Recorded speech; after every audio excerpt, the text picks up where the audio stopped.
Guys భారతదేశంలో తల్లిదండ్రులకు పిల్లల పట్ల విపరీతమైన ప్రేమ ఉంటుంది. ఈ ప్రేమ ఎంతవరకు ఉంటుందంటే, వాళ్ళ యొక్క ఆస్తులను పిల్లలకు ఒక టైం వచ్చిన తర్వాత పూర్తిగా రాసిచ్చే వరకు ఉంటుంది పిల్లలు అడిగితే. ఎస్పెషల్లీ మనం విలేజెస్‌లలో చూస్తూ ఉంటాం. అలాగే సిటీస్‌లలో అంతటా చూస్తూ ఉంటాం భారతదేశంలో. ఎస్పెషల్లీ సొసైటీలో చూస్తూ ఉంటాం. మనం వినే ఉంటాం న్యూస్ ఛానల్స్‌లలో తల్లిదండ్రులు పిల్లలకి అన్ని ఆస్తులు రాసిచ్చి తర్వాత వాళ్ళ శేషకాలంలో తల్లిదండ్రులని పిల్లలు పట్టించుకోలేదు అన్న వార్తలు మనం వినే ఉంటాం. బట్ ఇంత రిగ్రెసివ్‌గా ప్రేమ ఎందుకుంటుంది? వాళ్ళకంటూ కొంచెం స్వార్థం ఉండకూడదా? అని ఒక్కసారి ఆలోచించుకుంటే, మనం వెస్టర్న్ కంట్రీస్‌లలోకి చూద్దాం. వెస్టర్న్ కంట్రీస్‌లలో ఎలా ఉంటుందంటే, చూడండి గైస్ వెస్టర్న్ కంట్రీస్‌లలో ఎస్పెషల్లీ యూఎస్ఏ లాంటి, కెనడా లాంటి, యూరోపియన్ లాంటి కంట్రీస్‌లలో వాళ్ళు పిల్లల్ని ఎంతవరకు పెంచాలో అంతవరకు పెంచుతారు. 19, 20 ఇయర్స్ దాకా అరౌండ్ వాళ్ళ టీనేజ్ టైమ్ దాకా వాళ్ళని పిల్లలు చాలా మంచిగా పెంచుతారు. పెంచిన తర్వాత 20, 19, 20 ఇయర్స్ టీనేజ్ వచ్చిన తర్వాత లిటరల్లీ పిల్లలే మీరు ఎళ్ళిపోవాలి బయటికి అని వాళ్ళకి తెలుస్తుంది. ఎందుకంటే వాళ్ళ యొక్క వాల్యూ సిస్టమ్ అనేది అలా డెవలప్ అయి ఉన్నది కాబట్టి వాళ్ళకే అర్థమైపోతది. తల్లిదండ్రులు చెప్తారు. "యే మీరు you should go out and you should ఆహ్, హావ్ యువర్ ఓన్ లైఫ్" అనంటే వాళ్ళెళ్ళిపోతారు. ఎళ్ళిపోయి వాళ్ళ యొక్క పార్ట్ టైమ్ జాబ్స్, వాళ్ళ యొక్క లైఫ్‌ని వాళ్ళు ఎంచుకోవడం, వాళ్ళ భాగస్వామిని వాళ్ళు ఎంచుకోవడం అనేది జరుగుతుంది. కానీ ఇండియాలో ఆన్ ద అదర్ హ్యాండ్ తల్లిదండ్రులు ఎలా ఉంటారంటే, వాళ్ళ యొక్క లైఫ్‌ని పర్టిక్యులర్‌గా కంట్రోల్ జేయాలి. పిల్లల లైఫ్‌ని కంట్రోల్ జేయాలి. వాళ్ళ యొక్క లైఫ్ డెసిషన్స్ ఏవైతే ఉన్నాయో వాడు ఏ ఏ ఏ ఎడ్యుకేషన్ తీసుకోవాలి, ఏ జాబ్ ఎంచుకోవాలి, ఎవరిని పెళ్లి చేసుకోవాలి, పెళ్లి చేసుకున్న తర్వాత పిల్లల్నెప్పుడు కనాలి అన్న కాడికి గూడా వెళ్తూ ఉంటుంది. చూడండి గైస్ నేను తల్లిదండ్రుల ప్రేమకు వ్యతిరేకం గాదు. కానీ అది రిగ్రెసివ్‌గా ఉంది. ఆ రిగ్రెషన్‌లో వీళ్ళేం జేస్తున్నారంటే ఒక టైమొచ్చిన తర్వాత వాళ్ళ ఆస్తులను గూడా రాసిచ్చేయడానికి వెనకాడరు. తల్లి పిల్లలకి. అండ్ ఆ కేసెస్‌లోనే మనం ఇలాంటివి జూస్తూ ఉంటాం. ఏంటి? తల్లిదండ్రులను పట్టించుకోలేని కొడుకులు. ఆస్తులు లెవ్వు వాళ్ళ దగ్గర. At the end of the time ఎప్పుడైతే ఐసీయూ బెడ్ మీద లేదంటే హాస్పిటల్‌లో ఉన్నప్పుడు మనం వినే ఉంటాం.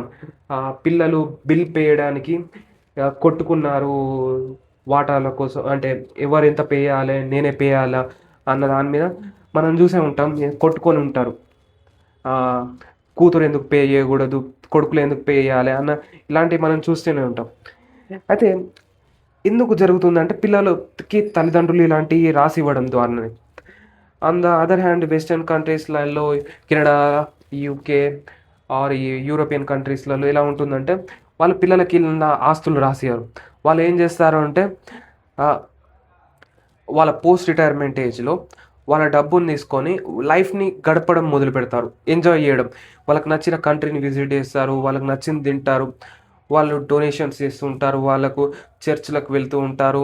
ఇష్టమున్నది జేస్తూ ఉంటారు. వాళ్ళ డబ్బు, వాళ్ళ జీవితాన్ని ఇష్టమున్నట్టు గడుపుతారు. But on the other hand ఇండియాలో మాత్రమే ఇలా పేరెంట్స్ వాళ్ళు తినకుండా వాళ్ళ పిల్లలకు పెట్టాలి అన్న ఉద్దేశంతోటి వాళ్ళు చాలా కోల్పోతారు. Even at the end of the day ఎప్పుడైతే తల్లిదండ్రులు హాస్పిటల్‌లో ఉన్నప్పుడు వాళ్ళు పూర్తిగా వాళ్ళ జేబులలో, వాళ్ళ చేతులలో ఏమీ ఉండదు.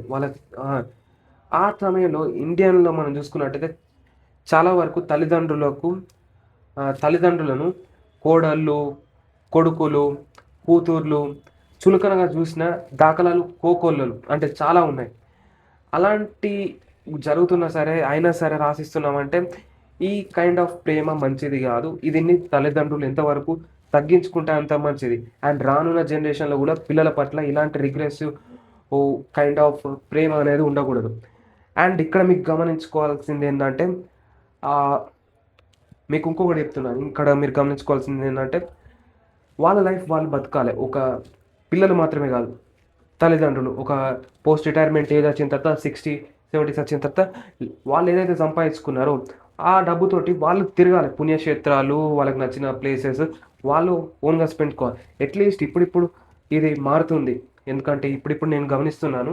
వెల్ అఫ్లూయెంట్ ఆర్ మిడిల్ క్లాస్‌లో ఉన్న వాళ్ళకి ఇది అర్థమవుతుంది. పిల్లలకి మొత్తం పూర్తిగా రాసివ్వద్దు అన్నది ఇప్పుడిప్పుడు అర్థమవుతుంది. And it is a welcoming moment that తల్లిదండ్రులు అలా ఉండడం, మన తాతలు, మన అమ్మమ్మలు అలాంటి లైఫ్ అలాంటి ఒక రిగ్రెసివ్ ప్రేమని మన పట్ల చూపించకపోవడం చాలా మంచిది నిజానికి చెప్పాలంటే.